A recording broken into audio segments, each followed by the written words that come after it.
भाजपा में कुछ पार्षदों ने बगावत कर निर्दलीय चुनाव लड़ने की हुंकार भरी है।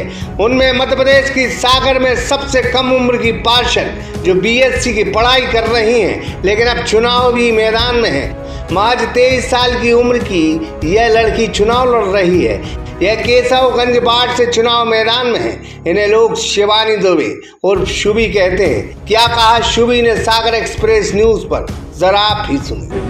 नमस्कार, मैं हूं ब्रह्मदत्त दुबे, आप सागर एक्सप्रेस न्यूज के साथ हैं। हम छोटे हुए तो क्या हुआ दिल वाले हैं, हम छोटे हुए तो क्या तुम्हें हराने वाले हैं। यही इसी बगावत के साथ जिसे पार्टी छोटा मानती है, जिसे टिकट नहीं देती है, शायद उसकी नजर में वो छोटे, लेकिन ऐसी छोटी बच्ची से हम मुखातिब होंगे। 24 साल उसकी उम्र है और मैदान में उसने ललकारा है भारतीय जनता पार्टी को। उम्मीद थी आपको कि भारतीय जनता पार्टी आपको टिकट देगी, लेकिन ऐसा नहीं हुआ। आप निर्दलीय में मैदान में जी। कितनी उम्र है आपकी? मेरी 24 साल 3 महीने उम्र है। क्या पढ़ाई कर रही हैं आप? मेरा बीएससी कंप्लीट है, ग्रेजुएट हूँ, एमएससी रनिंग चल रहा है। पढ़ाई को छोड़ के राजनीति में क्यों आई? राजनीति में मेरा कोई मकसद नहीं था शुरू से कि मुझे राजनेता ही बनना है या राजनीति में जाना है, लेकिन जैसे नगर निगम में मैंने काम किया और काम कर रही हूँ, है ना, एक कंप्यूटर ऑपरेटर योजना शाखा में, तो वहाँ जो मैंने चीज़ें देखी कि लोग बुनियादी सुविधाओं के लिए कितने ज़्यादा परेशान होते हैं, हमारे आगे गिड़गिड़ाते हैं, तो मुझे लगा कि क्यों, जब हमारी सामान्य सीट है, महिला सीट है, तो मैं क्यों नहीं इस विजन को लेके, इस मोटिव से मैं आगे आई हूँ। क्या उद्देश्य है आपका, क्या करेंगी अगर जीतती हूँ? अगर मैं जीतती हूँ तो सबसे पहले मुझे लोगों की बुनियादी सुविधाओं के लिए काम करना है। अभी जैसे प्रोजेक्ट चल रहा है, स्मार्ट सिटी चल रहा है, तालाब का चल रहा है, तो ये आ जाता है सौंदर्यीकरण के अंतर्गत। सौंदर्यीकरण को मैं बाद में देखती हूँ, पहले मैं व्यक्ति की बेसिक नीड्स को देखती हूँ, उनकी बुनियादी सुविधाओं को देखती हूँ। कभी कभी आप देखती हैं आज स्मार्ट सिटी बनी है जी, जगह जगह गड्ढे हो गए, पानी का जो भराव हो रहा है जी। अगर आपके वार्ड में कोई योजना आती है तो उस पर नजर रखेंगी? क्योंकि बिल्कुल अभी जैसे सीवर लाइन है, अमृत सरोवर है, तो क्या हमारा वार्ड नहीं आता स्मार्ट सिटी के अंतर्गत? इतने काम हुए, हमारे वार्ड में कोई काम ही नहीं हुआ है अभी तक। आप खुद जाके एक बार देख सकते हैं, नालियां खुद ही पड़ी हैं, मतलब बेसिक सुविधाएं ही पूरी नहीं है, तो सौंदर्यीकरण की तो बात ही छोड़ दीजिए। क्योंकि भारतीय जनता पार्टी सत्ता में जी, उसी पार्टी में रही जी, ताकत से वो चुनाव लड़ेगी जी, कैसे संभव होगा सीट निकालना? सबसे पहली बात तो मैं सक्रिय कार्यकर्ता नहीं रही हूँ और मुझे इस बात का कोई इल्म भी नहीं है कि पार्टी ने मुझे टिकट नहीं दिया। मेरा कर्तव्य था उनके समक्ष रखना, क्योंकि भारतीय जनता पार्टी की विचारधारा मुझे पसंद थी, तो मैं उनके समक्ष गई। अब ना करना उनका निर्णय था, जिसका मैं सम्मान करती हूँ, लेकिन मैं स्वतंत्र नागरिक हूँ, उस श्रेणी में भी आती हूँ, इसलिए मैं आगे आई हूँ। अब रही कि निर्दलीय रूप से आई हूँ, तो मेरा ऐसा है कि मैं केशवगंज वार्ड के सभी प्रत्याशियों को, चाहे किसी भी दल को, सबको अपना परिवार मानती हूँ, किसी को विरोध में नहीं देखती हूँ। तो मुझे उम्मीद है कि जो प्यार मुझे बचपन से मिला है वो अगर मिलेगा आगे तो मैं रह सकती हूँ जी। तो अब चूंकि कांग्रेस भी है और भी 10 महिलाएं जी निर्दलीय जी, सुना है हमने। जी जी, तो वो आपके साथ है क्या? साथ का तो ऐसा है, कोई मेरी चाची है, कोई मेरी बुआ है, कोई मेरी बड़ी मम्मी है, लेकिन अब ये रहता है कि सबको मौका चाहिए। मैं नहीं बोलती कि आप मत लड़ो, वो मुझसे नहीं कहते, उल्टा हम दोनों एक दूसरे को सपोर्ट करते हैं कि आप आगे आइए। हम विकास के हित में बात करते हैं, व्यक्ति के हित में बात करते हैं, हम व्यक्तिगत नहीं जाते हैं। ना वो अपना लाभ देखती है, ना मैं अपना लाभ देखती हूँ। हमारे लिए राजनीतिक सेवा का ही विषय है। बहुत बहुत धन्यवाद जी, आपका, बहुत शुभकामनाएं चुनाव। बहुत बहुत धन्यवाद। तो ये शिवानी दुबे थी, साफ लहजों में कहा कि हम भारतीय जनता पार्टी को पसंद करते थे, लेकिन हल्की सी चूक, भारतीय जनता पार्टी ने हमें पसंद नहीं किया और हमें टिकट नहीं दिया। टिकट उसे दिया जो दागदार है। असलियत में निर्दलियों की सरकार भी बन सकती है, निर्दलीय उम्मीदवार भी जीत सकते हैं। इसी उम्मीद के साथ वो मैदान में हम कुछ और लोगों से भी मुखातिब होंगे।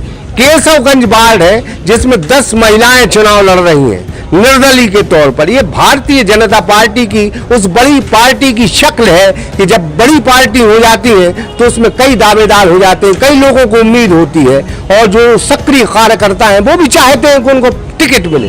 तो इस लिहाज में आप भी चुनाव लड़ रहे हैं? जी हाँ, नमस्कार। केशवगंज वार्ड नहीं, लक्ष्मीपुरा वार्ड क्रमांक 42।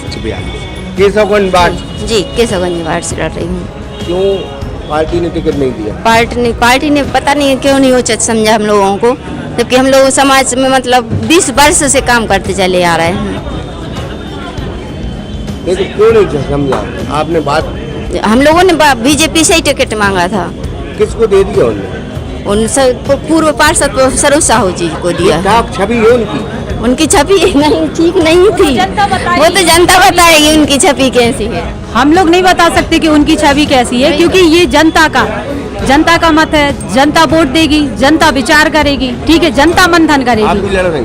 हाँ, मैं भी निर्दलीय लड़ रही हूँ, क्योंकि ये भी लड़ेंगी, साथ आई हैं आप लोग? बिल्कुल। मीटिंग करके एक डिसाइड करेंगे जी। अलग अलग लड़ेंगे? नहीं, हम सभी लोग डिसाइड करेंगे, जिसमें से हम लोग 8 जो निर्दलीय प्रत्याशी हैं और 2 है ना जो वही कमल और वो उससे हैं बीजेपी और कांग्रेस से, तो हम लोग में से 8 हमारा दल है।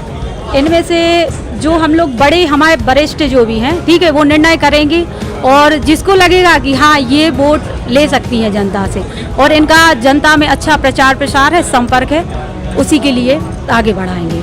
आप भी लड़ रही हैं? कैसे? आम पार्टी। आज दो राज्यों में बन गई सरकार, 2 राज्यों में सरकार बन गई, यही लालच में लड़ रही हैं? भ्रष्टाचार देख रहे हैं, नहीं भ्रष्टाचार निगम में देख रहे हैं। भूपेंद्र ठाकुर से 13 साल हो गई, खुद बुलाया भी, कांग्रेस में थे हम जन्म के, 17 साल से चले आ रहा और 17 सालों में हमने झाड़ू लगाई, मरघटा झाड़ा, फिर हमें टिकट नहीं मिला, फिर मिला दूसरी आके, हम केशवगंज के पार्षद बने कांग्रेस की, उसके बाद फिर हमें टिकट नहीं मिला, फिर हम निर्दलीय लड़ी, फिर हम इनके 51 वोट से हारे, फिर हम 13 सालों से बीजेपी में भूपेंद्र ठाकुर ने हमें जबरदस्ती बुलाया और हमें सदस्यता दिलाई और टिकट देंगे, हम उनके मंत्री के बंगले तक गए, वो कहने लगे देंगे, बाद में आखिरी ठिंगा दिखा दिया। जी भ्रष्टाचार मचा है, एक गोविंद, एक भूपेंद्र और एक शैलंजन। शैलेंद्र तो अच्छी बात है। अरे बिल्कुल नहीं है, नहीं भलाई बिल्कुल नहीं है। सुहासन देते हैं, हाँ कहते हैं, पीछे से बार कर देते हैं। शैलेंद्र अरे बिल्कुल वो अपनी जेना बनिया गिरी आकर दिखाते हैं। नहीं, लेकिन अच्छे आदमी है। अरे बिल्कुल नहीं है अच्छा, हम लोगों के बिल्कुल खिलाफ, मुसलमानों के खिलाफ, मुसलमानों के खिलाफ। 48 वार्ड में मुसलमानों को कम से कम 5 जनों को तो दो टिकट। जब तुम्हें अपनाने हैं तो 5 को तो दो। ऐसा भ्रष्टाचार नहीं मचा। तुम्हारे अरे हमें को भी तो लेकर चलो साथ में। केजरीवाल से होती है बात आपकी? अब होएगी, जब हम पहुंच गए तो अब होएगी हमारी बात। सीधी लड़ाई लड़ो? बिल्कुल तैयारी है। क्या नाम लिखती है? कुमारी ताहिरा भी, केशवगंज वार्ड, बिल्कुल मैदान में। तो ये थी, हमने तमाम प्रत्याशियों से बात की, तमाम लोगों से चर्चा की, लेकिन एक बात बिल्कुल साफ है, तस्वीर ये साफ है कि ये चुनाव कोई आम चुनाव नहीं है, नगरीय निकाय का चुनाव है और इस चुनाव में भारतीय जनता पार्टी से जबरदस्त बगावत की बू आ रही। हम फिर कहेंगे कि ये कड़ा मुकाबला है। छोटे छोटे कार्यकर्ता जब टूटते हैं तो फिर हिंदुस्तान की वो सबसे बड़ी पार्टी जिसकी नींव कमजोर हो जाए तो वो टूटने लगती है। हम फिर कहेंगे गोपाल दास नीरज की लाइनें हैं कि अब वो भारतीय जनता पार्टी नहीं रही जो हुआ करती थी। ना वो दिल रहे, ना वो दर्द रहा, ना वो दीवाने रहे, ना वो साज रहे, ना वो सोच रहे, ना अफसाने रहे। ब्रह्मदत्त दुबे, सागर एक्सप्रेस न्यूज, सागर।